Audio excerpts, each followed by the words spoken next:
Hello. Hello. FM विविध भारती वाराणसी, आकाशवाणी वाराणसी से मैं ध्वनि मित्र पांडुरंग पुराणिक आपसे मुखातिब हूं। और श्रोताओं, इस समय हमारे साथ इस कार्यक्रम में जुड़ी हैं हमारी मेहमान जो दिल्ली से हैं। इनका परिचय पहले आपको करा देते हैं। जी नमस्कार, हर हर महादेव। मेरा नाम है प्रीति बैनर्जी। मैं बनारस की ही रहने वाली हूँ। जी मैं बनारस में ही मेरा जन्म हुआ और मेरी शिक्षा भी वहीं हुई। जी। उसके बाद इस समय मैं दिल्ली में रहती हूँ और मैं एक समाज सेविका हूँ और अरे एक वाह। छोटा सा एनजीओ है, एनजीओ चलाती हूँ। जी जी जी। तो बनारस में आपने कहा कि शिक्षा दीक्षा हुई, तो कहाँ से आपकी शिक्षा दीक्षा हुई, कहाँ तक आपने पढ़ाई की, थोड़ा सा हमें बताइए ना। जी देखिए, मेरा नाम चूंकि प्रीति बैनर्जी है, मैं बंगाली कम्युनिटी से ही हूँ। तो जी शुरुआत में हम लोग सोनारपुरा के रहने वाले थे, वहीं जी रहते थे। जी और मेरा स्कूलिंग भी बहुत प्रचलित, मतलब बहुत ख्यातिपूर्ण नाम दुर्गाचरण गर्ल्स इंटर कॉलेज से ही हुआ है। जी जी। 12 तक मैंने वहीं से पढ़ाई की है और उसके बाद फिर मैं बनारस हिंदू यूनिवर्सिटी से, बीएचयू से मैंने म्यूजिक वोकल से अपना शिक्षा किया था। अरे वाह। और जी मैं म्यूजिक से मैंने मास्टर्स किया था और मैं संगीत की शिक्षा ग्रहण कर रही थी मेरे गुरुजी पंडित देवाशीष दे जी से। जी जी और उसके बाद फिर थोड़ा सा समय बदला और सौभाग्य हुई है कि म्यूजिक के साथ साथ थोड़ा मैनेजमेंट की पढ़ाई करने का भी अवसर मुझे मिल गया। तो जी मैंने बाकी का पढ़ाई मैनेजमेंट से किया, पोस्ट ग्रेजुएशन। जी। तो उसमें फिर मैं बीएचयू में ही रही, एसएमएस में, हमारे फैकल्टी ऑफ मैनेजमेंट साइड पे। तो वहां से मैंने पढ़ाई ग्रहण करके उसके बाद मेरा नौकरी लगा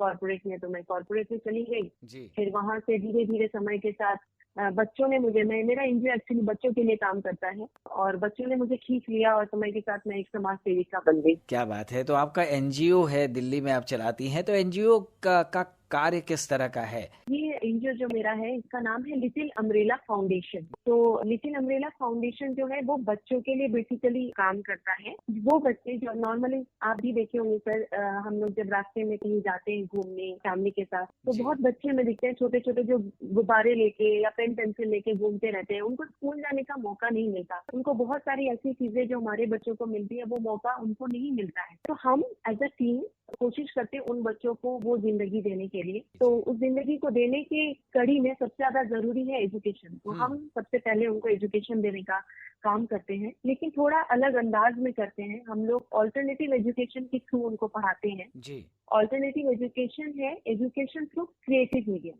जैसे कि फिल्म मेकिंग हो गया, डांस हो गया, म्यूजिक हो गया, थिएटर हो गया। जी तो जी। ऐसे खेल खेल में हम बच्चों को पढ़ाते हैं हम्म। और उसके बाद हम 1 साल तक उनको ऐसे ट्रेनिंग करते हैं। उसके बाद हम उनको मेन स्ट्रीम करते हैं स्कूल्स में। जी इसी के साथ हमारा अलग अलग प्रोग्राम्स भी चलता रहता है। जैसे चाइल्ड अब्यूज एक बहुत सीवियर टॉपिक है, अभी जी बहुत न्यूज में भी पिछले कुछ समय से आता था। जी तो हम जी लोग चाइल्ड अब्यूज को लेके कैंपेन कराते हैं, बच्चों को बताते हैं कि चाइल्ड अब्यूज क्या है और कैसे इससे बचना है। जी तो इसमें अभी तक हमने 5,000 बच्चों के साथ काम कर लिया है। जी जी और इसके साथ हम लोग विमेन एम्पावरमेंट के लिए काम करते हैं। जो महिलाएं हैं उनको सशक्तिकरण के लिए, उनको जो महिलाएं हैं जो लघु उद्योग में है उनको हम लोग कोशिश करते हैं सपोर्ट जी करने की। जी फिर जी जो सैनिटेशन और हाइजीन है उनको लेके मदद करने की, अवेयर करने का। तो इस तरीके के कुछ कुछ काम चलते रहते हैं हमारे। जी जी जी। और बस ऐसे ही, मतलब संकल्प ये है कि सबको सबकी मदद होनी चाहिए, सबको वो जीवन मिलना चाहिए जो वो डिजर्व करता है। बहुत अच्छी बात है, और निश्चित रूप से एक अच्छा काम आपके माध्यम से हो रहा है। और वहाँ दिल्ली में आप बनारस का प्रतिनिधित्व कर रही हैं। और बनारस की संस्कृति भी कुछ अलग तरह की है, अलमस्त जी बिल्कुल। ज़िंदगी यहाँ की होती है। लेकिन उसको वहाँ दिल्ली में आपने अलग तरह के कार्यों में लगाया हुआ है, और जो हमको लगता है कि समाज के उत्थान के लिए, समाज के ऐसे तबके के उत्थान के लिए बहुत बड़ा दायित्व निर्वहन कर रहा है। बहुत अच्छा लग रहा है आपसे बातें करके। इसके लिए जो फंडिंग थैंक यू होती सो है मच। वो क्या सरकार की जी तरफ से कुछ आपको मदद मिलती है। जी देखिए, वैसे तो एनजीओ के लिए प्रोविजन है कि सरकार भी मदद करेगी। जी तो वो डिपेंड करता है, वो थोड़ा सा डिपेंड करता है कि किस तरीके का प्रोजेक्ट है। और सरकार के कुछ ऐसे प्रोजेक्ट भी होते हैं जिसमें हमें टेंडर पास कराना होता है, चीजें रहती है, तो डेफिनेटली सरकार का मदद रहता है। जी इसके अलावा मैं ये बोलना चाहूंगी, मैं सबको आपके थ्रू ये मैसेज देना चाहूंगी कि जहाँ अभी कोविड के चलते और अभी जो हम लोग एक समय में है जहाँ पे थोड़ा नेगेटिविटी ज्यादा है, जी तो जी उससे पॉजिटिव मैसेज मैं थोड़ा देना चाहती हूँ कि जब से मैंने ये एनजीओ का काम शुरू किया, सोशल वर्क का काम शुरू किया, मैंने देखा अगर समाज में कुछ बुराइयां हैं जी। बहुत अच्छे लोग भी हैं, बहुत बिल्कुल। मात्रा में अच्छे लोग हैं और वो बहुत ज्यादा सपोर्ट करते हैं। जी। और इसी वजह से मेरा एनजीओ भी आज जो तक खड़ा हुआ है, काम कर पा रहा है। जी। सॉरी, मेरी हिंदी कभी कभी थोड़ी वो हो जाती है बंगाली जी। होने की वजह से। तो जी। तो लोग बहुत सपोर्ट करते हैं। तो क्राउड फंडिंग से मेरा बेसिकली चलता है। मेरे साथ बहुत ऐसे प्रोफेशनल जुड़े हुए हैं। एक्चुअली बीएचयू एलुमनाई एसोसिएशन का जो दिल्ली चैप्टर है उसकी मैं जॉइंट सेक्रेटरी हूँ। अरे तो वाह! बहुत बीएचयू के एलुमनाइज हैं, बहुत जी। सीनियर हैं, जी। जी। जो लोग जुड़े हुए हैं हमारे साथ, वो बहुत सपोर्ट करते हैं। अलग अलग प्रोफेशन के लोग हैं, डॉक्टर्स हैं, इंजीनियर हैं, कॉर्पोरेट में काम करने वाले हैं। तो सब अपनी तरफ से किसी न किसी रूप से मदद करते रहते हैं, जी। जिसका जी। जैसे होता है उस हिसाब से। तो ऐसे ही हम लोग एक मतलब कड़ी से कड़ी मिला के एक मतलब एक टीम बना लिए हैं और उसी टीम के साथ हम काम करते हैं। तो सरकार तो है ही, साथ में हम लोग भी मतलब एक नॉर्मल जनता होने के बावजूद हम लोग अपनी तरफ से सब लोग कोशिश करते हैं, जो सबसे ज्यादा पॉजिटिव मुझे लगता है। बहुत अच्छी बात है। और आप जो कार्य कर रही हैं उसमें आपको बहुत अच्छे से सफलता मिले और आप अपने दायित्व को अच्छे से निभाएं। हम लोगों की ओर से बहुत बहुत शुभकामनाएं आपको। आपने कहा कि मैं जी धन्यवाद। संगीत से भी जुड़ी रही हूँ और जी जी संगीत में आपने डिग्री भी ली है, तो संगीत की साधना कहाँ तक कर पा रही हैं इन दायित्वों के साथ साथ? जी, ये एक बहुत ही मुश्किल प्रश्न आपने मुझसे पूछ लिया है, क्योंकि गुरुजी अगर सुनेंगे तो जरूर डांट पड़ेगी। और जी। डांट तो नहीं पड़ती, गुरुजी का प्यार ही रहता है। तो गुरुजी हमेशा ही कहते रहते हैं कि संगीत की साधना करती रहा करो। तो संगीत की साधना देखिए एक बहुत सीरियस चीज है, एक बहुत शिद्दत चाहिए उसको करने के लिए। जी। जी। तो डेफिनेटली उस तरीके का समय नहीं मिल पाता, जी। लेकिन उस समय का मेरे लिए बहुत ज्यादा महत्व है। जो समय मेरे गुरुजी ने मुझे, सिर्फ गुरुजी नहीं, गुरुजी के साथ और भी मेरे ये रागिनी दीदी थी और शुकल्पा मासी थी, मतलब जी। बहुत बहुत जी। लोगों का समय और बहुत लोगों का अवदान रहा मेरी जिंदगी में। जी। तो जी। उसका मुझे मेरी लाइफ में बहुत इम्पोर्टेंस है। तो उस श्रद्धा को और भक्ति को रखते हुए कभी कभार बिल्कुल रियाज करती हूँ। जी। बहुत छोटे समय, वो रियाज नहीं माना जाएगा, वो एक तरीके से जस्ट आप स्वांतः सोच लीजिए सुखाय, कि स्वांतः सुखाय, है ना? जी बिल्कुल बिल्कुल बिल्कुल सही चलिए। शब्दों में आपने इसको क्योंकि बताया कि निश्चित वही है। निश्चित रूप से जब तनाव होता होगा, कहीं लगता होगा कि कहीं विश्राम की ज़रूरत है, दिमाग थक गया है, तो संगीत सुकून दे देता है। बिल्कुल बिल्कुल। लॉकडाउन से अनलॉक तक का समय और अनलॉक 2 तक का समय अब आ गया है। तो ऐसे जी में जो वक्त रहा, बहुत सा आपको अतिरिक्त भी मिला होगा। तो ऐसे जी समय का सदुपयोग आपने किस क्रिएटिविटी के लिए दिया? जी बिल्कुल। देखिए, ये लॉकडाउन का समय जो था वो थोड़ा मुश्किल था सबके लिए ही, बिल्कुल, क्योंकि अचानक से ऐसे एक बीमारी आ गई और सब लोग बहुत घबरा भी गए थे, सब लोग परेशान भी हो गए थे। कुछ लोग घर पे थे, कुछ लोग घर से दूर थे। जी। तो और मेरा एनजीओ होने के नाते, सोशल वर्कर होने के नाते कुछ एक दायित्व भी बन जाता है जो मुझे करना होता है। तो जी। उस जी। दायित्व में भी मैं बधी हुई थी कि जो मेरे बच्चे हैं, जो लोग हमारे से जुड़े हुए हैं, जो हमारे साथ आशापूर्ण एक जगह पे खड़े हैं कि नहीं, नितिन अम्ब्रेला या प्रीति मैम कुछ सपोर्ट करेंगे, तो उसमें मैं जरूर थी। लेकिन साथ ही साथ बहुत अवसर भी मिला, घर पे थी तो। जी। और उसी समय मैं थोड़ा सा आपका समय ले रही हूँ, बहुत मजेदार किस्सा है वो मैं बताना चाहती हूँ। जी। जी। कि क्या हुआ कि वो समय था कि सब एक दूसरे को फोन कर रहे थे जी। और फोन करके बातें कर रहे थे। पुराने दोस्तों से बातें करने का मौका मिला काफी समय बाद। जी। जी। तो मेरे एक ऐसे ही दोस्त हैं, मेरे से सीनियर थे वो कॉलेज में, वो भी बनारस के ही हैं, निवान सेन उनका नाम है। जी। जी। बहुत अच्छा, वो बॉलीवुड में काम कर रहे हैं, मुंबई में वो काम करे काफी समय से। जी। जी। तो ऐसी बात, जस्ट ऐसे ही मैंने उनको फोन किया था कि लॉकडाउन कैसा चल रहा है, क्या हो रहा है। तो बातों बातों में हम लोग मतलब बह गए, बनारस की बातों में बह गए जी। कि जी। जब स्कूल में थे, कॉलेज में थे, बनारस का गली, बनारस का चाट, बनारस के घाट, इन वाह! सब बातों में ऐसा बह गए कि मतलब हमारी बातें चलती गई। और मेरे हस्बैंड जो है वो डॉक्टर है, डॉक्टर सार्थक चक्रवर्ती, जी। जी। वो भी बनारस के हैं। तो वो कुछ काम कर रहे थे, तो उन्होंने मुझसे कहा कि तुम लोग, इतना मजेदार तुम लोगों का बात था कि मैं अपना काम भूल के तुम लोगों की बात सुनने लगा। जी। क्योंकि बनारस की बातें मतलब इतनी मजेदार होती है। मैं तो सबको कहती हूँ कि बनारस को लोग नॉर्मली जानते हैं कि एक तीर्थ स्थल के रूप से जानते हैं, जी। लेकिन बनारस इससे बहुत ज्यादा कुछ है। सही बात है। बनारस के हर हर पद पे एक कहानी है, और मजेदार कहानी है, जरूरी नहीं कि सीरियस कहानी है, बहुत ही जी। मजेदार किस्से होते हैं। जी। और जी। बनारस एक लाइफ स्टाइल है मेरे लिए। जी। जी। तो फिर मुझे ये थॉट आया कि क्यों, अगर किसी को सुन के इतना अच्छा लग रहा है, तो अगर बाकी लोग भी सुने तो उन्हें भी बहुत अच्छा लगेगा। जी। जी। और बनारस के ऐसे बहुत सारे किस्से हैं जो लोगों को सुनेंगे तो जो बनारस के, उनको तो मजा आएगा ही आएगा, जी और जो जी बनारस के नहीं है उनको भी बड़ा अलग अंदाज, मतलब एक अलग फ्लेवर मिलेगा। जी।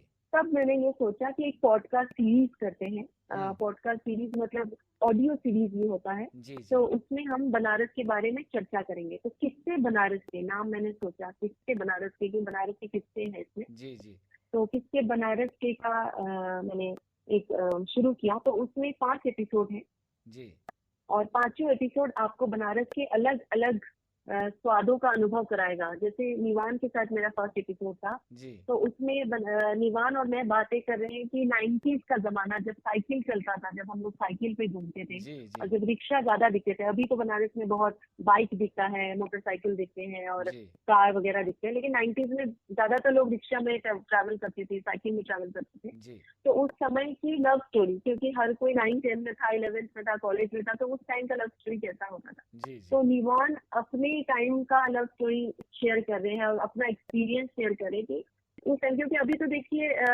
मोबाइल का जमाना है, व्हाट्सएप का जमाना है, फेसबुक का जमाना है, तो लाइफ बहुत इजी हो गया है। जी जी लेकिन उस टाइम जो अगर आप किसी को पसंद भी करते हैं तो उसका एक अलग अंदाज हुआ करता था, एक अलग शिद्दत होती थी उसकी। जी जी तो बड़ा इंटरेस्टिंग वो किस्सा है। बड़ा, मैं ज्यादा नहीं बोलूंगी, लोग सुनेंगे तो उनको ज्यादा समझ में आएगा, मजा जी आएगा। जी जी तो बड़ा इंटरेस्टिंग सा वो चर्चा हुआ। सेकंड मेरा जो था वो था मोना वर्मा, बहुत अच्छी लेखिका है, बहुत अच्छा लिखती है। जी। उन्होंने किताब लिखा lost and found in Banaras. तो बनारस में जो ये विधवाओं को लेके इन्होंने ये किताब लिखी हुई है। जी जी तो ये किताब है प्रथा से कुप्रथा कैसे हो गई, इस जी बारे में मैंने उनसे चर्चा की है कि जो विधवाएं थी, जो बनारस में आती थी, गलियों में घाटों पे अक्सर दिखा करती थी, तो उनका जीवन कैसा था, जी कितनी सारी चीजों का उनको बलिदान देना पड़ता था, उनके इमोशंस क्या होते थे। जी तो ये एक थोड़ा इमोशनल और सीरियस टॉपिक है, और बनारस के लोग उसको कैसे लेते थे, और धीरे धीरे अभी समय के साथ कैसे बदलाव आया, चीजें कैसे पॉजिटिव हो गई, अभी जी ऐसा नहीं दिखता है नॉर्मली। तो इसके बारे में एक बहुत इंटरेस्टिंग चर्चा हुई है। थर्ड एपिसोड है जो बहुत रेलिवेंट है संगीत पे। मैं कुछ काम करूं और उसमें संगीत ना हो तो वो अधूरा है, क्योंकि जी संगीत मेरे दिल के अंदर है। तो अमित मिश्रा है, मिश्रा घराने के जी जी नामचीन तबला वादक। पंडित किशोर मिश्रा जो हैं हमारे सर हैं, वो जी ये जी चुके, जी उनके सुपुत्र हैं। तो उनके साथ चर्चा हुआ, जो बनारस का सांगीतिक घराना है, जी जो बनारस के इतने अच्छे अच्छे कलाकार दिए हैं, सालों साल देते आए हैं। मतलब बनारस और संगीत का एक मतलब सदियों पुराना रिश्ता है। जी तो ये जो सांगीतिक लाइफ है बनारस का, वो कैसा है, जो बनारस के सांगीतिक गुणीजन थे वो अपना समय कैसे बिताते थे, उनका क्या लाइफ स्टाइल होता था। जी जी तो इसमें बड़ा इंटरेस्टिंग एक चर्चा उसमें हुई है उस वाले एपिसोड में।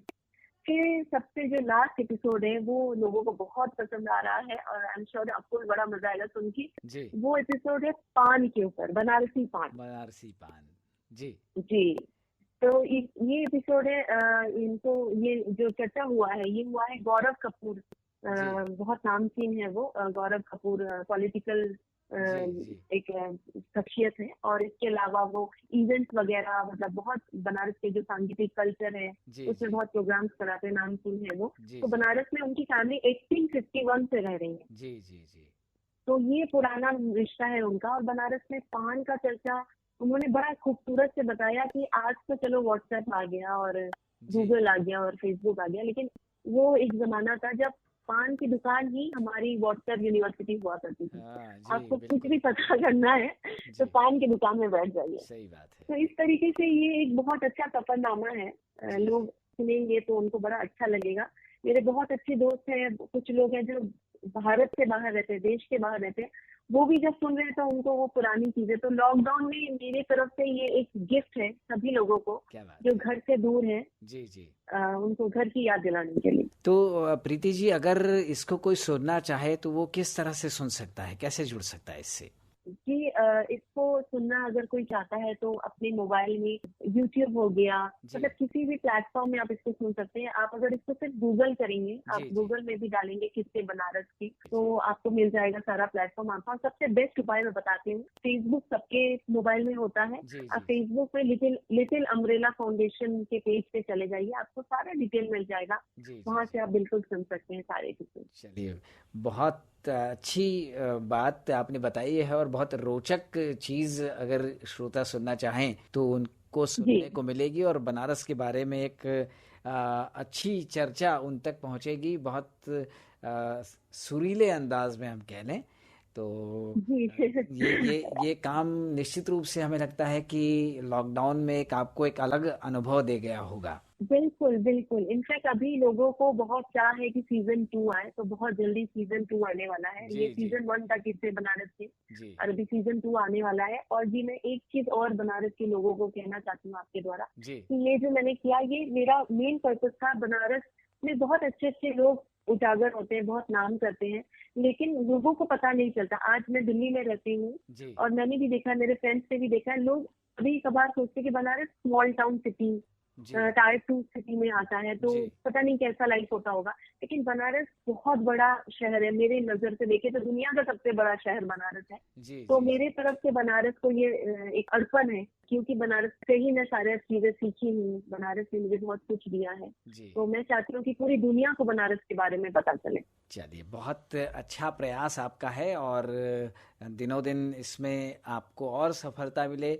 हमारे शहर बनारस को, जो क्योंकि बनारस के बारे में कहा जाता है ना, खाक भी जिस जमी की पारस है, शहर मशहूर वो बनारस है। तो बनारस की ऐसी ख्याति है, तो आप बनारस की ख्याति को और दिगंत तक फैलाएं। हमारी बहुत बहुत शुभकामनाएं। आपसे विदा लें इससे पहले आपकी पसंद का एक गाना जरूर हम श्रोताओं तक पहुंचाना चाहेंगे। कौन सा गाना है? मेरे पसंद का गाना कोई भी पुराना गाना, मुझे पुराने गाने बहुत पसंद है। मुझे याद आ रहा है एक समय लग जा गले, मेरा फेवरेट गाना है। बहुत ही सुरीला गीत है, लता जी की आवाज में है, तो हम सुनवा देते हैं। और अब श्रोताओं को एक बार फिर बता दें कि हमारे साथ थी बनारस की ही लेकिन अभी दिल्ली में रह रही प्रीति बनर्जी। तो अब आकाशवाणी वाराणसी और FM विविध भारती वाराणसी की ओर से आपको ढेर सारा धन्यवाद दे देते हैं, शुभकामनाएं भी दे रहे हैं कि आप बनारस के लिए जो कर रही हैं वो काम आगे करती रहें, और बच्चों और महिलाओं से जुड़ा जो आपका दायित्व है उसको भी आप बखूबी निभाती रहें।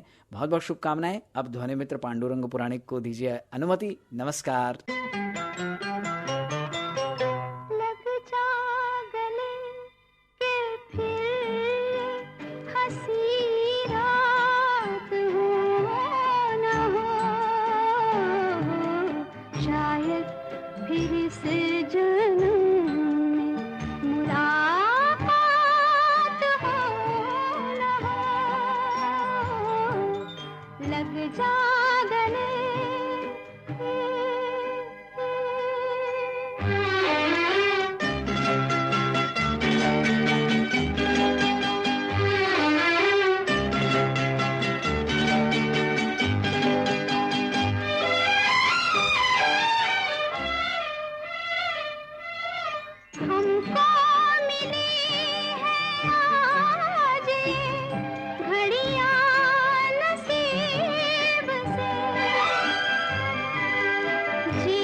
जा गले।